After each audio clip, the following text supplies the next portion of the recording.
Hey everybody, Spartan here from SpartanTrading.com. I want to hit you guys with a trade review today. And in this one, I want to talk about this BTX. And by the way, the date is, just in case I don't release this week, maybe another week, but April 28th. Let's just look at it. April 28th, 2021. So this is the BTX. Basically, today the stock ran from, well, in the pre-market, let's just call it, what, 22 bucks, 23 bucks, all the way towards $52. Basically, it was a pretty good trading vehicle the entire day.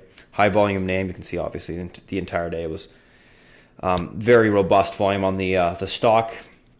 I want to show you guys some of the trades that I did. Obviously, you can kind of see them on the chart. Here when I zoom in and zoom out, kind of hard to see when I go to a lower time frame just because it's so spread apart. But if I go to something a little bit bigger, a little bit more visible. Basically kind of explain the rationale behind a lot of this, and I can just show you the actual charts. I was short a little bit overnight that I actually covered on the little bit of a pullback, and then I got long again this morning.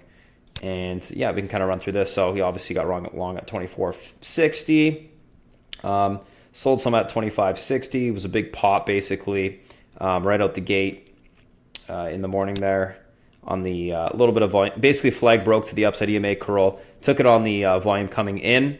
Sold it, usually saw about a point up. Didn't expect it to run this much today, but basically sold a bunch on the first run. This is the first trade, got stopped the rest at the entry, so which is the 24.60 level. Got back into the name over, I believe it was 25. Yeah, so it must have been here. Got back into the name around 25.20. Sold some into the 26.20, 27. And then this is where my second trade, I just kept a core on the entire day. Essentially keeping a core, and I've talked about it in a lot of videos before. It's where, let's say you take, I don't know, like 1,000 shares. Let's say, you have, or you can call the core position like a quarter of that, or maybe a little bit more, like a third, where you are, coming in and out, keeping your 250 shares, let's call it, and selling, 750 or 250, 250, 250, as it pushes to the upside, adding back into flags or range breaks or whatever, to try to keep that average a little bit lower. It just allows you to manage the position easier because your average will be lower. And I find when that, just from a mental standpoint, even though you can use trends and EMAs and stuff like that, you can give it a little bit more cushion to come back and test the trend and things like that, and not be nervous about getting stopped out. So anyways, so first trade 1 point, next trade 25.20, sold some at 26.20 on the pop, 27.20, 28.48, so 3 points, added a little bit at the 30.64 area. And let's just move this over here and kind of talk about what's going on.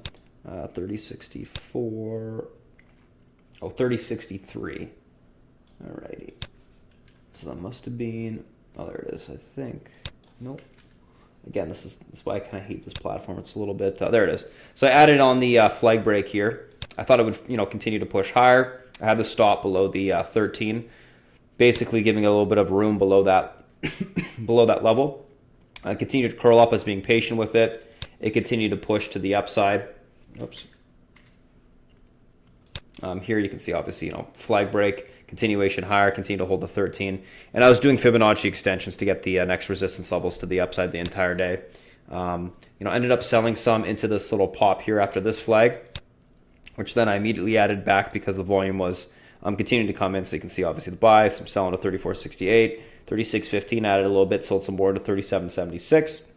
A lot of these decisions are being made based off of the L2, the volume, time, and sales. And then basically as it continued to push to the upside, let's kind of move this over here.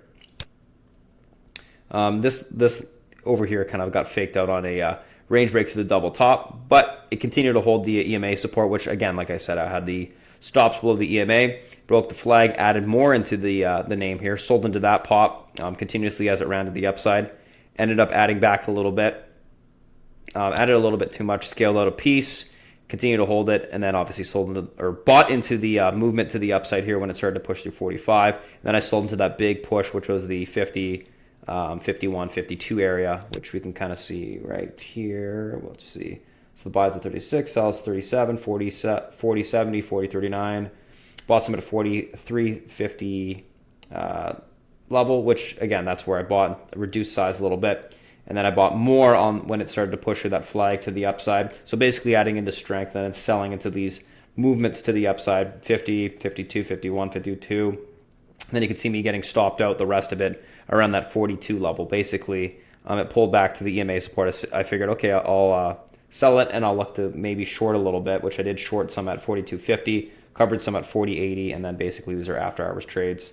40 short, covered some flat at 40, then I shorted again at 40 and it covered some at 39.93 just because it wasn't really moving in the after hours.